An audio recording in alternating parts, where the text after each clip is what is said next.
നമുക്കറിയാം, നമ്മളിൽ പലരും ഒരു പുതിയ വീട് വെക്കുമ്പോൾ ആ വീടിന് കണ്ണേറ് പറ്റാതിരിക്കാനും പടച്ചവന്റെ അനുഗ്രഹം ഉണ്ടാവാനും മാഷാ അല്ലാ, തബാറക്കല്ല എന്ന ബോർഡുകൾ വെക്കാറുണ്ട്. എന്നാൽ വീട് പണി കഴിയുന്നത് വരെ ആ ബോർഡുകൾ നല്ല രീതിയിൽ അവിടെയുണ്ടാകും. വീടു പണി കഴിഞ്ഞാൽ ചിലർ അതിനെ അനാദരവോടു കൂടിയാണ് കാണുന്നത്. കുറച്ച് ദിവസങ്ങൾക്ക് മുമ്പ് ഷിഹാബ് എന്ന് പറയുന്ന ഒരു ഇലക്ട്രീഷ്യൻ സമൂഹ മാധ്യമത്തിലൂടെ ഒരു വീഡിയോ പങ്കുവച്ചിരുന്നു. അദ്ദേഹം ജോലി ചെയ്യുന്നതിനിടയിൽ മാഷാ അല്ലാ എന്ന് എഴുതിയ ഒരു ബോർഡ് കിട്ടിയതിനെ കുറിച്ചുള്ള ഒരു വീഡിയോയായിരുന്നു അത്. അദ്ദേഹം അത് എടുത്ത് വൃത്തിയാക്കി വെച്ചു. അദ്ദേഹം പറയുന്നുണ്ട്, ഇത് വെക്കുന്നത് കൊണ്ട് കുഴപ്പമില്ല, നല്ലത് തന്നെയാണ്. ഇതിൻ്റെ ഗൗരവം നിങ്ങൾക്കറിയുമോ? ഇതിനേക്കാളും വലിയ വാചകം ഇന്ന് ലോകത്തില്ല.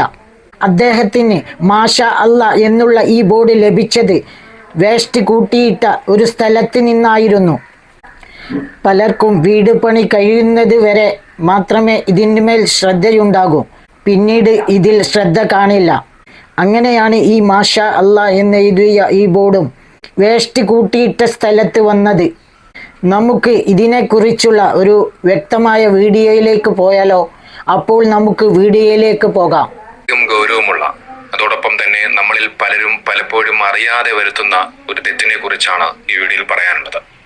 നമുക്കറിയാം, പൊതുവെ ഒരു പുതിയ വീടൊക്കെ നിർമ്മിക്കുന്ന സമയത്ത് ആ ഒരു വീട്ടിൽ ദൈവാനുഗ്രഹം ഉണ്ടാകാനും കണ്ണീർ തട്ടാതിരിക്കാനും ഒക്കെയായി നമ്മൾ മാഷാ അല്ലാ, തബാറക്കല്ല എന്നിങ്ങനെയുള്ള അള്ളാഹുവിന്റെ പേരുകൾ അടങ്ങിയ ചില ബോർഡുകളൊക്കെ നമ്മൾ ആ വീടിന് മുന്നിൽ തൂക്കാറുണ്ട്. അത് നല്ലൊരു കാര്യം തന്നെയാണ്, വിശ്വാസത്തിന്റെ ഒരു ഭാഗം കൂടിയാണ്.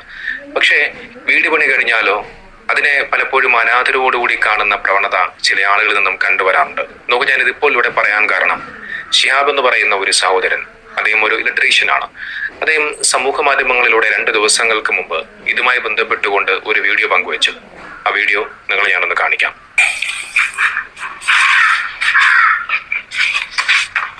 ഇവിടെ നോക്കിയാണേ മാഷാ അല്ലാഹ് ബോർഡ്. ഏതൊരു വീട് പണി നടക്കുന്ന സ്ഥലത്ത് കാണുന്ന സ്ഥിരം കാഴ്ച അത്. ഞാനൊരു ഇലക്ട്രീഷ്യനാണ്. ഞങ്ങൾ പണിക്കോയാലും കാണാം, വീട് ഉണ്ടാക്കുന്ന ആളുകൾ തുടക്കത്തിൽ എന്താക്കും, ഇതിന് വളരെ കുറഞ്ഞ പൈസയുള്ളൂ, 100 റുപ്യ കൊടുത്താൽ മാഷാ അല്ലാഹ് എന്നുള്ളൊരു പ്രിന്റ് കിട്ടും. അത് വാങ്ങിയിട്ട് വീടിന്റെ മുന്നിലാണ് സാധിക്കും. ഇപ്പൊ വീട് തുടങ്ങുമ്പം ഏതൊരാൾക്കും എന്റെ വീട് പണി പെട്ടെന്ന് പൂർത്തിയാണെന്നുള്ള ആഗ്രഹം ഉണ്ടാവും. അതിന്റെ പേരിൽ ഒരു എന്താ പറയാ, ഒരു ഈമാന്റെ ഭാഗമായിട്ട് വാങ്ങണ തന്നെ, ഒരു വിശ്വാസത്തിന്റെ ഭാഗമായിട്ട് വാങ്ങണ തന്നെയാണ് ഈ സംഗതി. പക്ഷെ വീടൊക്കെ പൂർത്തിയായി പിന്നെ തേപ്പും ഇതൊക്കെ കഴിഞ്ഞു കഴിഞ്ഞാൽ പിന്നെ അള്ളാനെ വേണ്ടിയിട്ടോ എന്താണെന്ന് അറിയില്ല, ഈ സാധനം കടക്കല് ഈ വേസ്റ്റ് കൂട്ടിട്ട ഈ സ്ഥലത്താണ് ഇത് കാണുന്നത്.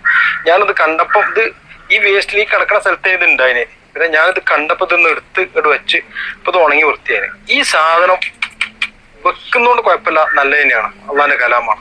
പക്ഷെ ഇതിന്റെ ഗൗരവം നിങ്ങൾക്കറിയാം. ഇത് ഇതിലും വലിയൊരു വാചകം ഒന്നും ലോകത്തില്ല. ഏറ്റവും ഗൗരവപ്പെട്ട വാചകം അത്. ഇതിന്റെ വില നിങ്ങൾ കാണുന്നത് 100 റുപ്യ കയറും, അല്ലെങ്കിൽ 50 റുപ്യ കയറും.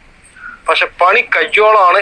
ഒരു വീടുണ്ടാക്കി പണി കയ്യോളാണെങ്കിൽ ഇതിന് വാല്യൂ കാണുള്ളൂ. പണി കഴിഞ്ഞാൽ ഇത് തുപ്പക്കൊട്ടിയിലാണ്. ദയവ് ചെയ്ത് ഇതിന്റെ പോരിശയിൽ ഇത് കൊണ്ടെടുക്കാൻ കഴിയാത്ത ആളുകൾ ഈ സാധനം വീട്ടിൽ വെക്കരുത്. കഴിയുന്ന ആളുകൾ മാത്രം വെച്ചാൽ മതി, അല്ലെങ്കിൽ തീരെ വെക്കാക്ക, മനസ്സിലുണ്ടായാൽ മതി. അപ്പം ദയവ് ചെയ്ത് ഇത് അപമാനിക്കാൻ നിൽക്കരുത്. ഇത് കളി കുട്ടിക്കളിയല്ല. ഓക്കെ, നോക്ക്, ഇത്തരം ബോർഡുകൾക്കൊക്കെ ഒരുപക്ഷെ കുറച്ച് പൈസ മാത്രമായിരിക്കാം, പക്ഷെ അതിൽ എഴുതിയിരിക്കുന്ന ആ വചനം എന്നുള്ളത് ഏറ്റവും മഹത്തരമായ ഒന്നാണ്.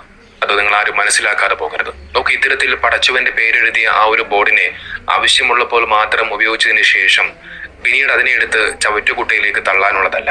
നോക്ക്, ഞാനിത് പറയുന്നത് ഒരു മതത്തിന്റെ കാര്യം മാത്രമല്ല, അതിപ്പോൾ ഏതു മതത്തിലായിക്കൊള്ളട്ടെ, ആ മതവുമായി ബന്ധപ്പെട്ടുകൊണ്ടുള്ള വചനങ്ങളോട് ഒരിക്കലും ഇത്തരത്തിലുള്ള അനാദരവ് ഒരിക്കലും കാണിക്കരുത്. വീടിന്റെ പണി കഴിഞ്ഞ ശേഷം നിങ്ങൾക്ക് ഇത്തരം ബോർഡുകൾ അത് അതിന്റെ പരിശുദ്ധിയോടുകൂടി നിങ്ങൾക്ക് സൂക്ഷിക്കാൻ കഴിഞ്ഞില്ല എന്നുണ്ടെങ്കിൽ ഈ വീഡിയോയിൽ ഷിഹാബ് എന്ന് പറയുന്ന ആ സഹോദരൻ പറയുന്നത് പോലെ തന്നെ ദയവ് ചെയ്ത് തുടക്കത്തിൽ തന്നെ ഇങ്ങനെയുള്ള ബോർഡുകൾ നിങ്ങൾ ആരും വെക്കാതിരിക്കുക. വീട് പണിയും മറ്റും ഒക്കെ കഴിയുമ്പോൾ അത് എറിഞ്ഞ് കളയാതെ അതിനർഹിക്കുന്ന ഗൗരവം നിങ്ങൾ കൊടുക്കേണ്ടതുണ്ട്.